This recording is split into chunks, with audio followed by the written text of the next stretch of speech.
Amigos, a gente tem vivido momentos sombrios, momentos estranhos da nossa história, né, o que o Brasil está passando. Certamente muita gente da população brasileira não está sendo alertada, não está sendo avisada do que acontece, né, os desmandos que tem acontecido no Brasil do consórcio Lula/STF. Né, foi um acordo ali, né, de instituições ali, de agentes que acordaram de um lado resgatar um corrupto da cadeia, o outro conceder praticamente 60% a 70% do comando do país para um ativismo judiciário, e que a gente tem visto é isso, é perseguição a opositores, desmandos, e como vocês têm visto aí no vídeo, a última ação, né, a última não, né, a mais recente ação do ministro Alexandre de Moraes intimando o nosso presidente Jair Bolsonaro na UTI. Né? Informação essa que a gente pôde observar que é um procedimento ilegal. Eles não fazem isso nem com traficantes.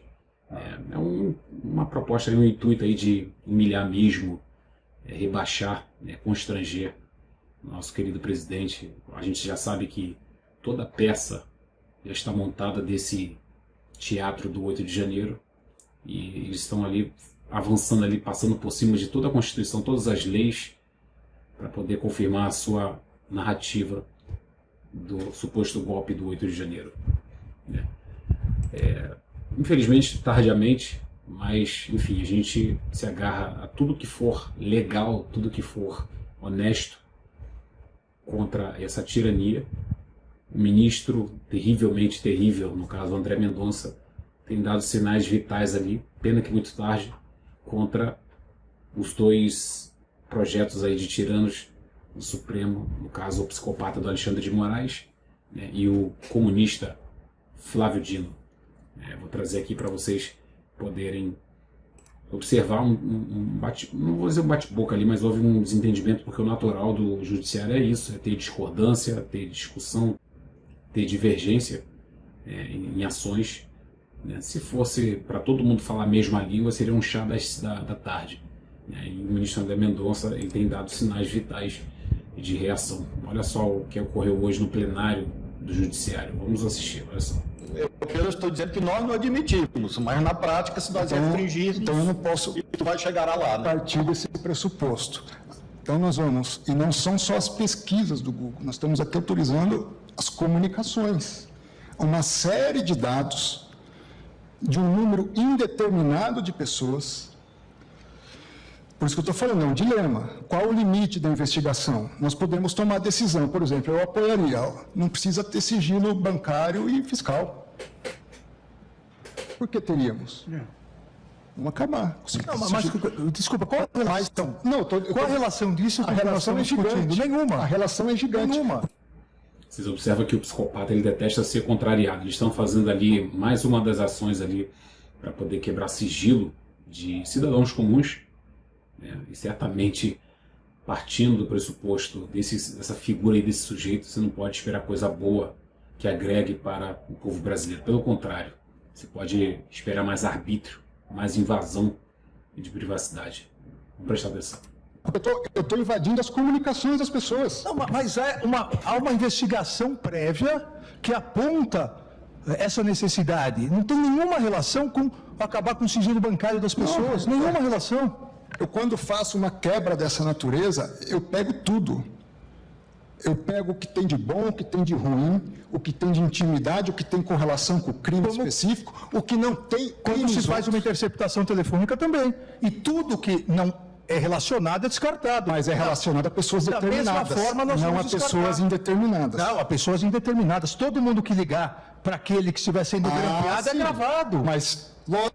É a mesma coisa. Não é. Uma coisa é eu pegar um suspeito quebrar todos os e-mails dessa pessoa e vou ter as comunicações das pessoas com esse determinado indivíduo. Outra coisa é eu abrir para um número indeterminado de pessoas que falaram com outras Mas pessoas. é um determinado pela investigação. Eu gostaria que Vossa Excelência apontasse, porque essa é a importância da discussão, apontasse aonde estão sendo feitos os abusos na prática pela polícia. Não estão sendo feitos. Até hoje não tem essa tese. Né? Não estão sendo feitos. Estamos discutindo isso hoje, a primeira vez. Ministro André, a espacialidade, Mas serão feitos. a espacialidade e a temporalidade não satisfazem Vossa Excelência como critério de controle? Não, o que satisfaz é a fundada suspeita. Fundada suspeita, E a proporcionalidade. indeterminável, proporcionalidade, exaurimento de meios menos invasivos, Eu tenho que espacialidade e identificar uma temporalidade. pessoa. Porque aí você não vai quebrar o sigilo da pessoa numa de Roraima investigação, pelo assassinato no Rio de qual é a Janeiro. diferença de raciocínio? Numa investigação, eu parto de um indivíduo para o todo. Eu estou querendo partir do todo para achar um indivíduo. Esse é o raciocínio que a gente precisa fazer. Foi como eu falei, nesse caso eles estão promovendo entre eles mesmos mais um arbítrio, mais um avanço aí da sua tirania, né? Eles que um dia sim, o outro também, eles estão sempre abusando das leis, da Constituição. Então, certamente aí armando mais algum artifício para poder violar o princípio da privacidade das pessoas, né? Fazendo ali a abertura de sigilo deliberadamente para pessoas próximas de um determinado investigado. Algo similar ao que foi feito, né, com Jair Bolsonaro na pesca probatória, do qual tomaram de assalto o telefone e os notebooks do Mauro Cid por causa de cartão de vacina, e hoje conseguir aí peças, né, de incrementos ali para poder corroborar a sua narrativa para o inquérito do golpe do 8 de janeiro. Agora a gente traz aqui, enfim, são diversas notícias ruins, não tem uma notícia boa nesse desgoverno. Foi descoberto um esquema de fraude, né, descontos fraudulentos no INSS, fato esse que ocorrem desde 2016, possivelmente até antes disso, retroativo, mas que escalou o número da fraude, saltou para casa de bilhões de reais. Antes já era muito dinheiro, na faixa de 400, 600 milhões de reais anuais, né? E agora com o desgoverno Lula saltou para casa de bilhões. E a mídia, essa mídia podre, eles vão tentar te manipular dizendo que esse tipo de fraude, né, isso é uma técnica, uma tática para poder desviar o foco. Ele iniciou no governo do Bolsonaro em 2019, que não é mentira, isso aí já tem oficialmente desde 2016, mas eu sugiro que talvez tenha ali até um pouco antes, alguns anos antes de 2016, que ocorrem fraudes, né, na folha de pagamento dos aposentados e pensionistas. Vamos acompanhar aqui essa matéria, olha só.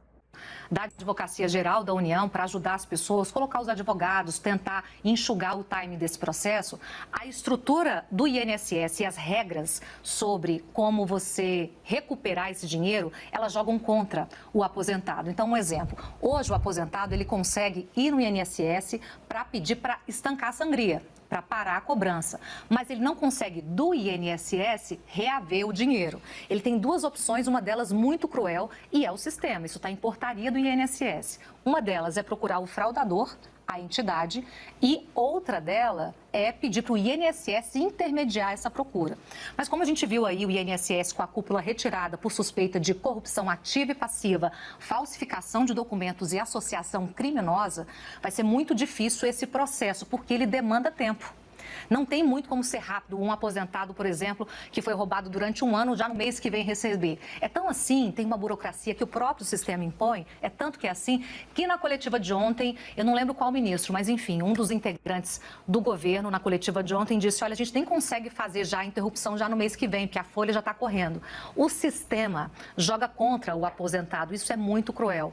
Tem mais também, né? São muitas entidades que ainda estão sendo investigadas, como a gente viu ontem, ainda vai sair a decisão da Justiça Federal aqui em Brasília, da 15ª Vara, para dizer quais são os pontos principais dessa investigação que ainda está em sigilo. Uma das entidades investigadas foi o Sindicato Nacional dos Aposentados, Pensionistas e Idosos, o Sindinap. O diretor, vice-presidente, é o José Ferreira da Silva, que é o Frei Chico, irmão do presidente Lula. E essa entidade já se posicionou. Disse o seguinte, que apoia as investigações que devem ser feitas de forma rigorosa. Já aqui no Conexão, a gente vai ter um especialista contando apresentando o porquê dessa dificuldade. Porque ele já trabalha com esses aposentados, porque essa fraude é antiga, de 19 para cá. E tem mais uma questão que eu acho que precisa ser muito posta. Ontem o ministro da CGU chegou até a lembrar, né, que a fraude começou no governo Bolsonaro. De fato... Mentira, cara. Desmente na cara dura. Desmente na cara dura. Eles fazem a tática da distração, de confundir a informação, até mesmo para poder tirar o foco do corrupto que nos desgoverna. Foi como eu falei. Essa fraude já tem oficialmente desde 2016, eu suponho até que tenha antes. Porém, ela escalonou, né, para níveis de bilhões no desgoverno Lula. E, curiosidade, tem apontado ali dois atores políticos ali em volta do governo Lula. O seu irmão, que é chefe de um sindicato, e o Carlos Lupe, que indicou o presidente do INSS, né? O Lula indicou o Carlos Lupe para ser ministro da Previdência Social, e o Carlos Lupe indicou o presidente do INSS, que foi demitido do cargo, né, por suspeitas aí, indícios e suspeitas nessa fraude, né? Porém, a tática de falar Bolsonaro, ela não sai da boca da assessoria de imprensa do PT. É impressionante. Começou. E, sinceramente, o governo Bolsonaro nunca teve nenhum compromisso em combater a corrupção. Isso já era algo até... É muito mau caráter, né, cara? É muito descarado essa gente, cara. É muito descarado, sujo. Esperado. E como a gente está no governo Lula, é obviamente do governo Lula que vai haver a cobrança por resposta. E aí vai ser a resposta técnica, vai ser a resposta jurídica, vai ser inclusive a resposta política, né? E com esse entrave do Lupe aí, né? Batendo o pé, destoando do governo de algo que é um dos maiores escândalos já vistos pelo valor, pelo fato de ser sem precedentes, por ser uma indústria que tira o dinheiro do aposentado como se fosse um consignado da corrupção e também por ter essa questão política do Lupe destoando. Lembrando, Lupe, ele é o padrinho político dessa indicação de Stefanuto e do anterior, já teve um outro anterior, diretor do INSS, também já sob Lula, que foi indicado pelo Lupe e saiu por problemas, por várias suspeitas policiais. Cara, a Rede Globo não tem o abismo para ela não tem fim, em troca de dinheiro público, né, em troca ali da canetada que o Moraes deu para poder isentar a Globo da dívida com a Receita Federal, inclusive do seu elenco ali de atores, enfim, várias pessoas que tiveram a anistia de pagar, né, a Receita Federal, de fazer os ajustes ali, porque se não for o dinheiro público, a Rede Globo quebra. Eu trouxe para vocês esse comentário, tem muitas notícias, a prisão de Fernando Collor, né, condenado aí por 20 anos por corrupção, Lava Jato, olha isso.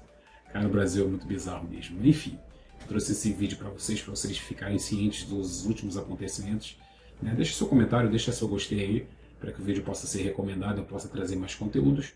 Meu nome é Jander Pires, obrigado para você que assistiu até aqui e até o próximo vídeo. Tchau!